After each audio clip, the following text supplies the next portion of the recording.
So the toughest question that everyone asks is, how do I choose the best kayak? A lot of times the best kayak is not just the first one you see. It's really processing where do I want to go? What are my goals and objectives for having the boat?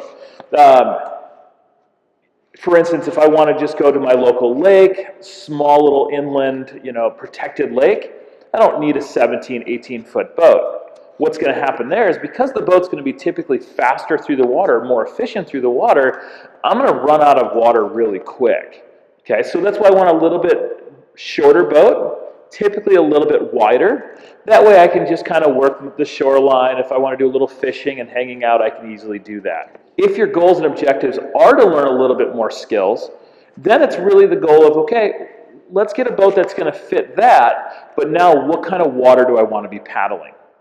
Okay, so if I'm going to do some whitewater, I'm going to want a little bit shorter, something that's highly maneuverable to kind of work my way through the river. Here at Current Designs, we really specialize in your rec touring to your performance touring category. So I'll spend a little time talking about that.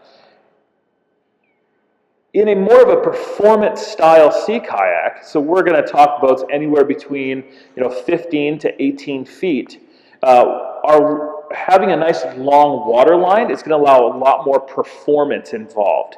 So if my goals and objectives are to do the Apostle Islands, or if I want to go to the San Juan Islands, or any in the coastal environment, I'm going to want a longer boat. That's going to allow me to get from point A to point B a whole lot faster or more efficient. Now, within that, we're going to talk a little bit about rocker within a boat. So there's two different kinds of boats. There's a skeg boat, and then there's a rudder boat. A rudder boat will typically have a longer water line.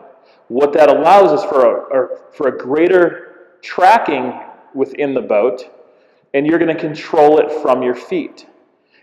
Think of your SUV. You want to pack it down, you just want to drive, and you want to cover some miles. So the other style of a boat is a skeg boat.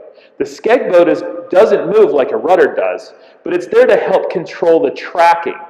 Because a skeg boat typically has more rocker, which is the amount of lift the bow and stern have off the water, it's going to be more maneuverable and or playful, but we can drop that skeg and get some more tracking.